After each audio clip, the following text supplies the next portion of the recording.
BNP chairperson Begum Khaleda জিয়ার মৃত্যুতে দেশ জুড়ে বিএনপি পরিবারে নেমেছে শোকের ছায়া। মৃত্যুর খবর পাওয়ার পরপরই বিভাগ থেকে ইউনিয়ন পর্যায়ে দলীয় কার্যালয়ে ভিড় করছেন নেতাকর্মীরা। তারা বলছেন, চেয়ারপারসনের মৃত্যু বিএনপির জন্য অপূরণীয় ক্ষতি। জেলা রিপোর্টারদের পাঠানো তথ্য ও ছবি নিয়ে ডেস্ক রিপোর্ট। তিনবারের সাবেক প্রধানমন্ত্রী ও বিএনপি চেয়ারপারসন খালেদা জিয়ার মৃত্যুতে সারা দেশে বিএনপির নেতাকর্মীদের মাঝে নেমে এসেছে শোকের ছায়া।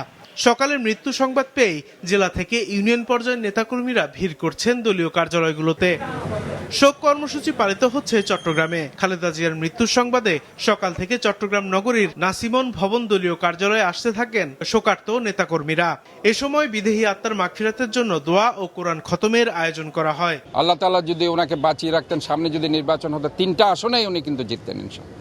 যাই হোক, এটা মহান রব্বুল আলামিন আজকে আমাদের কাছ থেকে ওনাকে নিয়ে গেছে। আমরা কায়ম মনোবাক্যে ওনার জন্য দোয়া করছি, আল্লাহ তাআলা ওনাকে যাতে জান্নাতুল ফেরদৌসের সর্বোচ্চ জায়গায় ওনাকে নসিব করে। খালেদা জিয়ার রুহের মাগফিরাত কামনা করে সিলেট মহানগরীর বিভিন্ন মসজিদে দোয়া মাহফিলের আয়োজন করা হয়েছে। পাশাপাশি হযরত শাহজালাল রহমতুল্লাহ আলাইহি মাদ্রাসা সহ বিভিন্ন মাদ্রাসায় পবিত্র কোরআন খতম করা হয়। এছাড়া খুলনা বিভাগীয় কার্যালয়ে দলীয় পতাকা অর্ধনমিত রাখা হয়েছে। নেতাকর্মীরা ধারণ করেছেন কালো ব্যাজ। দেশনেত্রী বেগম খালেদা জিয়া গত 17 বছর আওয়ামী দুঃশাসনের শিকার হয়েছেন।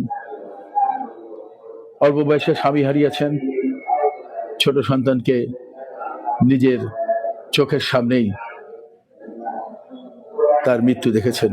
কালো ব্যাজ ধারণের মধ্য দিয়ে বরিশাল মহানগর ও জেলা বিএনপির নেতাকর্মীরা শোক কর্মসূচি পালন করছেন। এছাড়া কার্যালয়ে কালো পতাকা উত্তোলন ও দোয়ার আয়োজন করা হয়। সংগ্রামী জীবন বেছে নিয়ে উনি পৃথিবী থেকে বিদায় নিলেন। উনি দেশের জন্য, আমাদের জন্য, নিজের সন্তানদেরকে উনি বিসর্জন দিয়েছেন দলের নেতাকর্মীদের জন্য। শোক কর্মসূচি পালন করা হচ্ছে ময়মনসিংহেও। মৃত্যুর খবর পাওয়ার পরপরই দলীয় কার্যালয়ে দলের পতাকা অর্ধনমিত রাখা হয়। খালেদা জিয়ার মৃত্যুর খবরে শোকের ছায়া নেমে এসেছে বগুড়াতেও।